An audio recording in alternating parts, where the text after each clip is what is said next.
What is up, everybody? We're on day 158 of our Bible in a Year series. We finished up the book of Job, and now we're moving on to Psalms.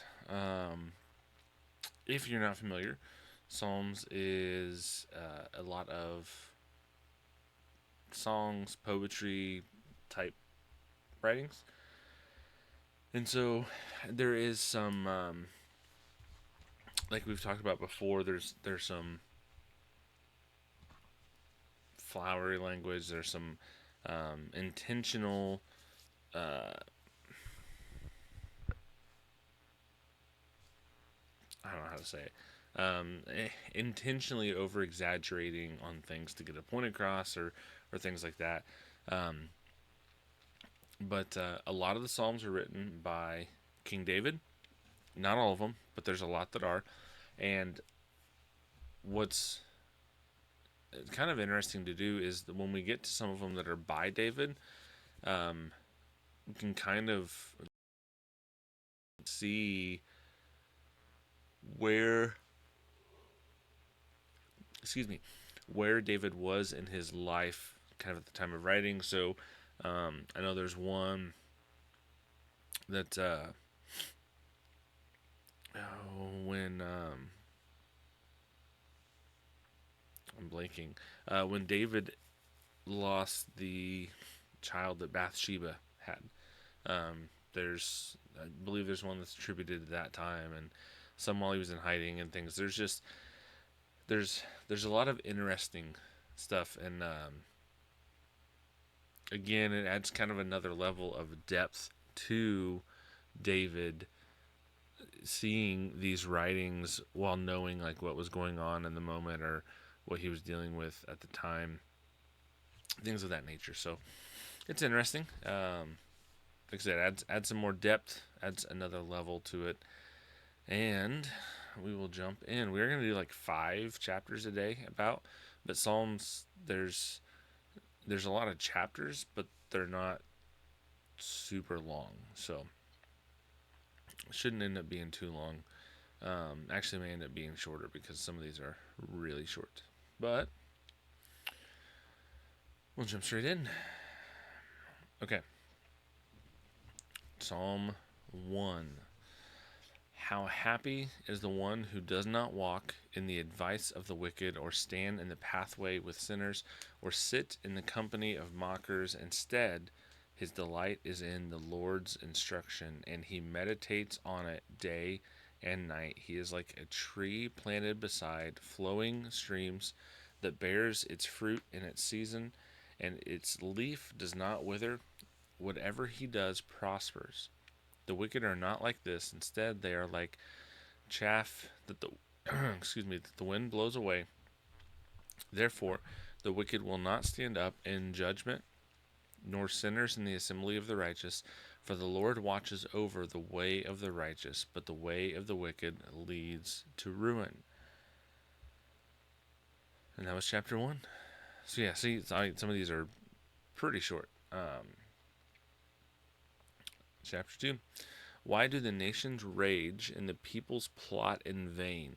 The kings of the earth take their stand, and the rulers conspire together against the Lord and his anointed one. Let's tear off their chains and throw their ropes off of us. The anointed enthroned in heaven laughs. The Lord ridicules them. Then he speaks to them in his anger and terrifies them in his wrath. I have installed my king on Zion, my holy mountain. I will declare the Lord's decree. He said to me, You are my son. Today I have become your father. Ask of me, and I will make the nations your inheritance, and the end of the earth your possession. You will break them with an iron scepter. You will shatter them like pottery. So now, kings, be wise. Receive instruction. You judges of the earth, serve the Lord with reverential awe and rejoice with trembling. Pay homage to the Son, or he will be angry, and you will perish in your rebellion. For his anger may ignite at any moment. All who take refuge in him are happy. That's chapter 2. Chapter 3.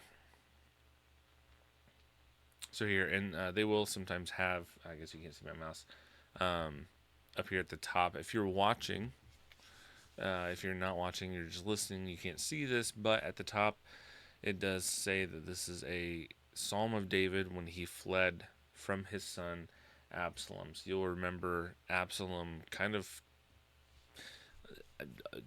almost succeeded in a way, but he was trying to overthrow David, and he ended up not not faring so well. Um, but his grievance was kind of legitimate uh, with David. I think I'm not saying he was completely right in what he did, but him feeling that injustice was done, I think, was correct. So, chapter 3? Yeah, 3. Lord, how my foes increase. There are many who attack me. Many say about me, there is no help for him in God. But you, Lord, are my shield around me, my glory, and the one who lifts up my head. I cry aloud to the Lord, and he answers me from his holy mountain. I lie down and sleep. I wake up, I wake again, because the Lord, excuse me, because the Lord sustains me. I will not be afraid of thousands of people who have taken their stand against me on every side. Rise up, Lord, save me, my God. You strike all my enemies on the cheek. You break the teeth of the wicked. Salvation belongs to the Lord. May your blessing be on your people. Chapter 4. Answer me when I call, God who vindicates me. You freed me from affliction. Be gracious to me and hear my prayer. How long, exalted ones, will my honor be insulted? How long will you love what is worthless and pursue a lie? Know that the Lord has set apart the faithful for himself. The Lord will hear when I call to him. Be angry and do not sin. Reflect in your heart while on your bed and be silent. Offer sacrifices in righteousness and trust in the Lord. Many are asking, who can show us anything good? Let the light of your face shine on us, Lord. You have put more joy in my heart than they have when their grain and the new wine abound. I will both lie down and sleep in peace, for you alone, Lord, make me live in safety.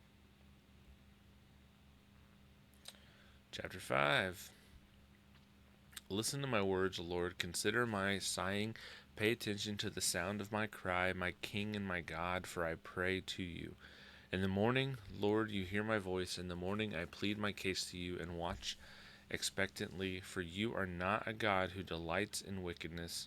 Evil cannot dwell with you. The boastful cannot stand in your sight. You hate all evildoers. You destroy those who tell lies. And the Lord abhors violent and treacherous people. But I enter your house by the abundance of your faithful love. I bow down toward your holy temple in reverential awe of you. Lord, lead me in your righteousness because of my adversaries. Make your way straight before me, for there is nothing reliable in what they say. Destruction is within them.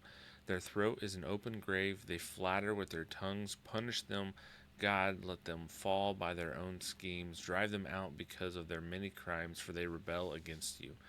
But let all who take refuge in you rejoice. Let them shout for joy forever. May you shelter them, and may those who love your name boast about you. For you, Lord, bless the righteous one. You surround him with favor like a shield. Okay. So, like I said, it's shorter. Now, I did. I think a lot of these days in Psalms are just going to have to be shorter.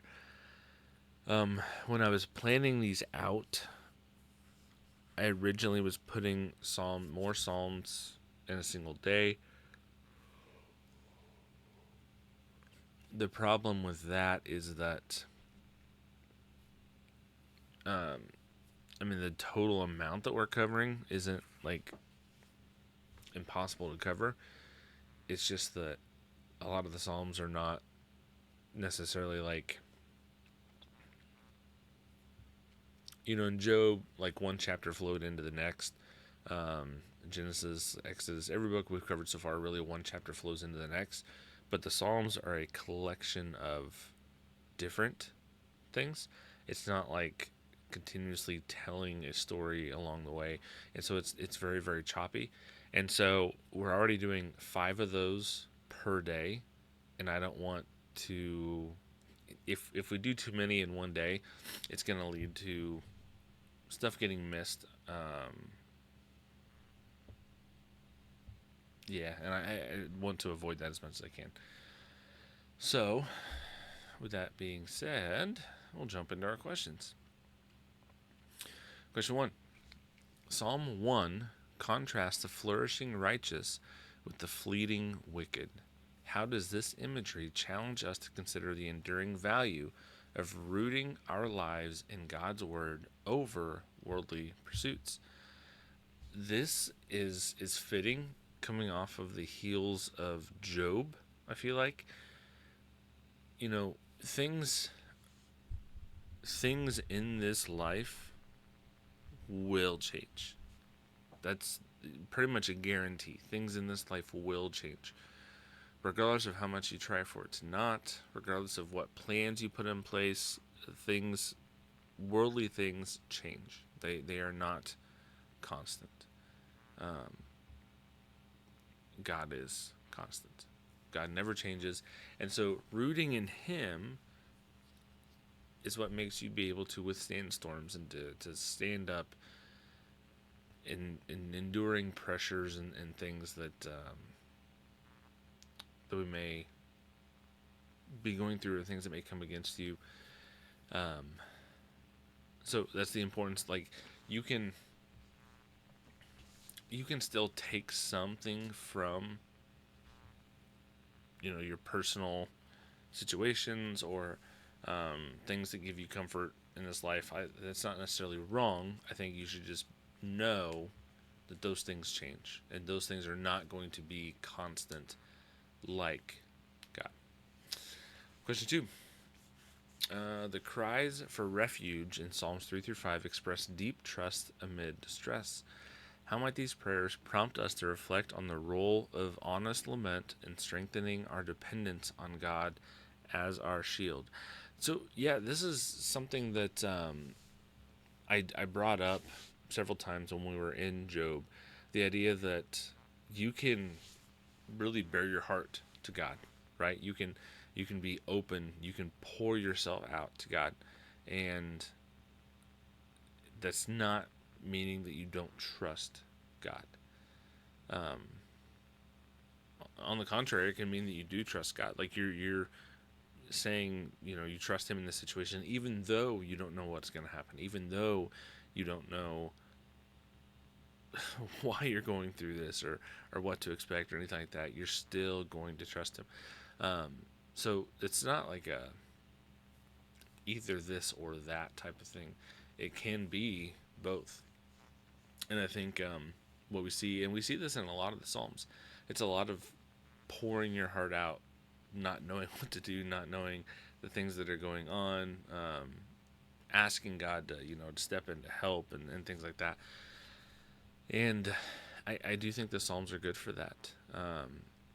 Good for a lot of things, but that's one of the purposes, or one of the reasons I think that they can provide benefit to people. Even if it's just on like a practical level, you can see that these individuals throughout the Bible, they were they were real. These are real prayers. These are their hearts laid out, exposed, sometimes wounded, dealing with sorrow, pain, adversity. There's a lot there, and I think it can be beneficial for people to see that. Question 3. Psalm 2 exalts God's anointed king against rebellious nations. How does this vision of divine authority invite us to wrestle with submitting to God's rule in our lives, anticipating Christ's ultimate reign?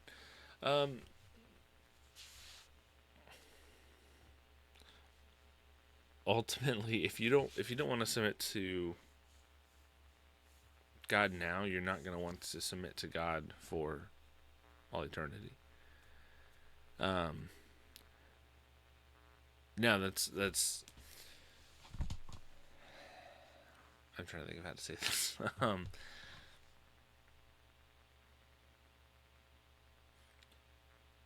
This idea of submitting to Christ, or submitting to God, a lot of people don't like, because they like to think more like they are independent. I believe I talked about this, but something, it's coming up in our church a decent amount recently, is this idea that dependence is, or independence is really a myth. You can't truly be independent, regardless of what your situation is, what you look like, where you're at, what's going on. You're not really ever truly independent. You're always dependent upon something else or someone else.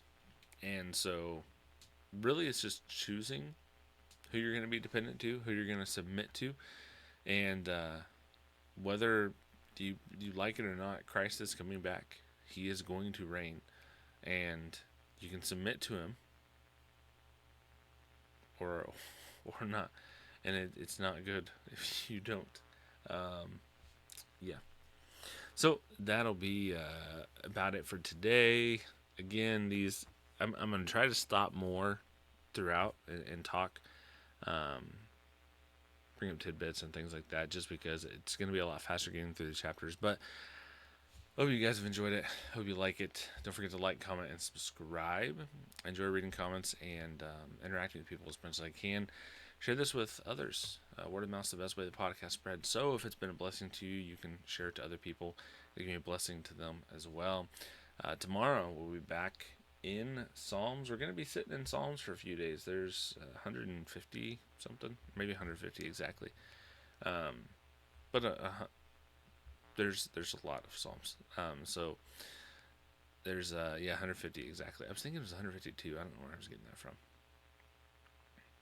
But yes, there are 150 Psalms in total, and some of these, like, we're doing, like, they're short enough that we're doing like 7 in a day.